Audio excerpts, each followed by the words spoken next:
Primera clase del curso de Fisiología Celular.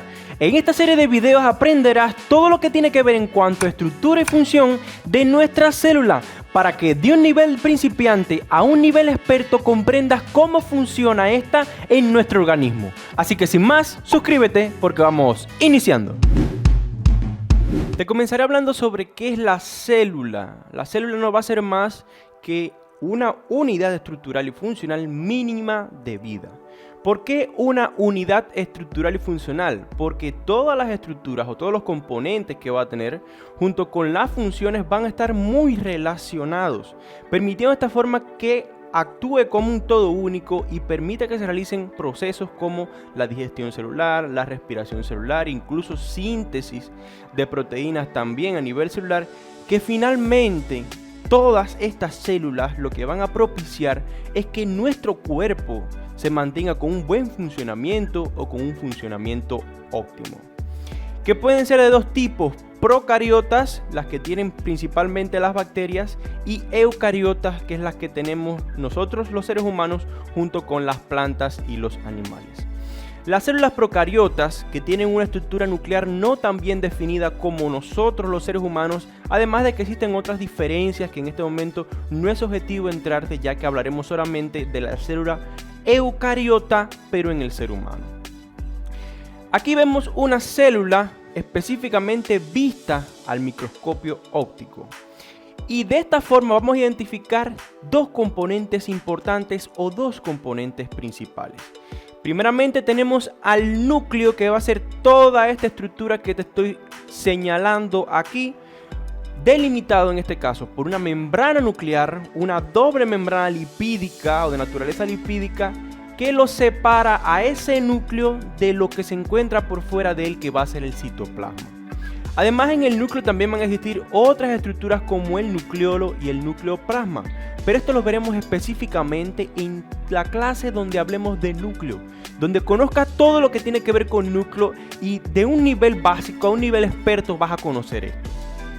Por fuera de ese núcleo se va a encontrar el segundo componente principal, que va a ser el citoplasma, que va a ser todo esto que vemos aquí en un color carmelita, va a ser el citoplasma, que en este caso también va a tener una membrana que lo va a delimitar, pero va a delimitarlo a través de una membrana celular del líquido extracelular o de todo el componente que se encuentra por fuera de esa célula.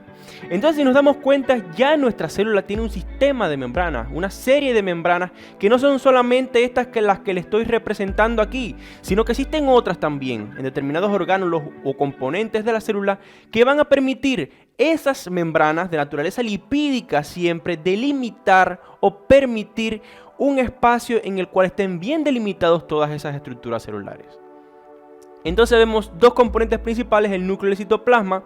En el caso del núcleo se va a delimitar del citoplasma a través de la membrana nuclear, y el citoplasma de todo lo que se encuentra por fuera de esa célula o líquido extracelular a través de una membrana llamada membrana celular o membrana citoplasmática. Ambas membranas, tanto la membrana celular como la membrana nuclear, de naturaleza lipídica. Pero nuestra célula va a estar constituida por diferentes sustancias que la van a componer, y a todo este grupo de sustancias o toda esa cantidad de sustancias que van a componer la célula se le va a llamar protoplasma. Pero ¿cuáles sustancias te estoy hablando? ¿De cuáles sustancias estoy hablando? Tenemos al agua como principal componente líquido que va a permitir que todas esas estructuras estén sobre una parte líquida que les permita su movimiento, que les permita realizar alguna que otra función dentro de esa misma célula y por tanto realizar funciones de transporte que son importantísimas dentro de la fisiología celular. También tenemos a los electrolitos, que en su entrada y salida de la célula van a permitir que se generen potenciales de acción, potenciales de membrana, que son realmente importantes para los estímulos o la excitación de esa célula. También tenemos a las proteínas, que pueden ser componentes tanto estructurales como funcionales de esas células. Muchas veces se pueden encontrar disueltas en el citoplasma o incluso formando parte de esa membrana celular o la membrana citoplasmática, que es la que te estoy representando aquí por fuera. Además, podemos encontrar también lípidos lípidos, que van a ser los principales componentes de todo sistema de membrana que va a existir en la célula. Principalmente vamos a tener a los fosfolípidos y al colesterol como los principales lípidos funcionantes o componentes de todas esas membranas estructurales, y además los hidratos de carbono, que pueden muchas veces encontrarse en forma de glucógeno, como depósitos de glucógeno dentro de la célula, o incluso formando parte o uniéndose a las proteínas y lípidos de la membrana celular o membrana citoplasmática, permitiendo de esta forma formarse el glucocáliz. Ahora quiero hablarte sobre citoplasma, esa estructura que, como te dije, se va a encontrar por fuera de la célula y que realmente va a tener una función importantísima, constituida por partículas de diferente naturaleza, lipídica, proteica y otras más que veremos en próximas clases. Además de partículas, va a tener orgánulos, otros componentes que realmente van a funcionar dentro de ese citoplasma, pero con una función específica cada uno. Miren esta imagen de aquí, que ya no es la imagen básica esa que vimos anteriormente en el microscopio óptico, sino que ya vemos más cosas disueltas en ese citoplasma. Ya vemos que es un entramado de componentes que realmente van a estar relacionados, como veremos en este curso de fisiología celular, pero que de esta forma van a funcionar como un todo único. Lo primero que llama la atención en ese citoplasma va a ser la membrana celular, que es esta que está representada en esta estructura tridimensional de la célula. Esa membrana celular que, como te dije, delimitaba al citoplasma de todo lo que se encuentra por fuera de la célula o el líquido extracelular. Además de que en ese citoplasma van a existir una red de microtúbulos, microfilamentos, filamentos intermedios, que en conjunto se van a llamar citoesqueleto. Al igual que nosotros los seres humanos, tenemos un esqueleto formado por huesos que nos permite determinadas funciones de movimiento y otras más. En la célula también va a existir un esqueleto, pero en este caso claramente estructurado para la célula. Y este citoesqueleto va a permitir también el movimiento de esa célula, el sostén de todas las funciones y todos los componentes que van a existir en ella. Además del citoesqueleto y la membrana celular, van a existir unas estructuras vesiculares llamadas lisosomas, que tienen funciones en cuanto a la digestión de aquellas partes de la célula que pueden estar dañadas, o estructuras proteicas llevándolas a un nivel más pequeño o mínimo que sirvan de nutrientes a la célula para determinadas funciones. También, como te dije, habían depósitos de hidratos de carbono en forma de glucógeno entre la célula para permitir en determinadas funciones en las cuales no le esté llegando glucosa a la célula, echar mano de ese glucógeno y permitir una degradación que le permita mantener esa digestión celular o todos los procesos que son necesarios cuando existen hidratos de carbono.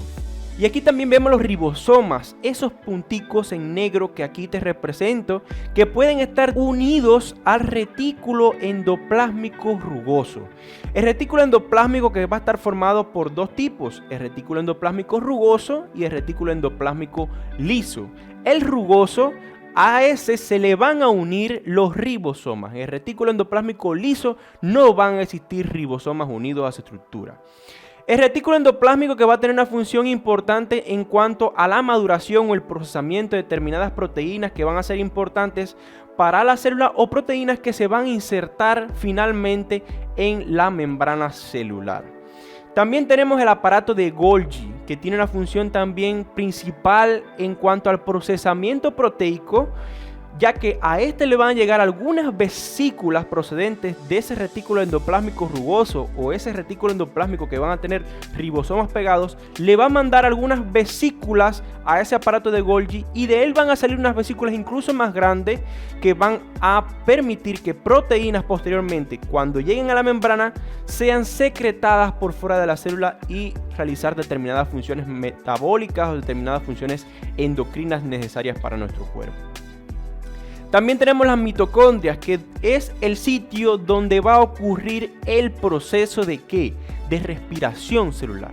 Existen otras estructuras que no tienen membranas alrededor, como van a ser los centriolos. Desde ahora te digo que tampoco los ribosomas tienen membranas a su alrededor, por tanto son estructuras que no tienen membrana, orgánulos no membranosos que veremos en este curso.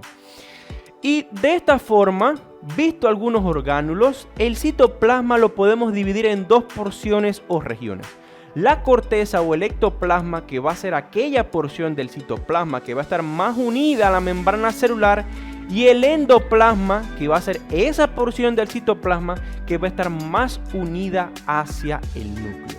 Y aquí vemos el núcleo otra vez, la membrana nuclear que lo delimita, el nucleolo donde realmente va a ocurrir un proceso de ensamblaje de proteínas que finalmente van a formar parte de las subunidades de los ribosomas. Incluso se va a ocurrir un proceso de síntesis de ARN ribosómico. Y recordate siempre que el núcleo va a ser aquella estructura donde va a estar contenidos todos esos genes, toda esa información genética que va a ser realmente importante para otros procesos celulares o para dar las indicaciones a los orgánulos que realicen determinados procesos, y que por tanto va a ser importantísimo.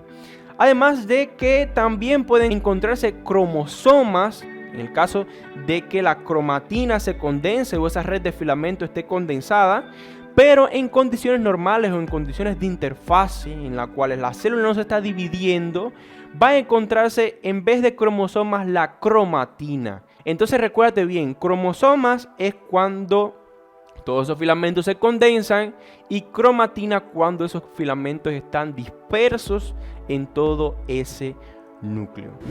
Entonces, para hacerte una división más fácil de todo lo que veremos en la célula, o una división de todos los componentes celulares que existen, a la célula eucariota humana la podemos dividir en citoplasma y en núcleo. En el caso del citoplasma van a existir estructuras o componentes llamados orgánulos, que estos orgánulos pueden ser de dos tipos: membranosos y no membranosos. Dentro de los membranosos encontraremos a la membrana plasmática, que es la próxima clase que tendremos en este curso de fisiología celular, el retículo endoplásmico liso y rugoso, el aparato de Golgi, los lisosomas, los peroxisomas y las mitocondrias. Mientras que existen otros orgánulos que no tienen membrana alrededor, que van a ser los ribosomas y los centriolos. En el citoplasma no solamente existen orgánulos, sino que también existe un citoesqueleto, esa red de estructuras proteicas que realmente van a ser el sostén de esa célula y que también veremos en este curso. Además existe un componente líquido, gelatinoso, sobre el cual van a estar dispersos todos esos orgánulos o todas las estructuras dentro del citoplasma, llamado citosol, y como siempre te digo, también lo veremos en este curso. Y como cuarto componente, las inclusiones, que no van a ser más que nutrientes, algunos nutrientes que se van a almacenar dentro de la célula, como vimos ahí en la imagen, el glucógeno, cristales y pigmentos como la melanina, que también veremos en este curso. En el núcleo, específicamente lo que veremos va a ser la envoltura nuclear, o esa capa lipídica o bicapa lipídica, mejor dicho, que envuelve ese núcleo o que delimita ese núcleo del citoplasma, la cromatina, la matriz nuclear y el nucleolo.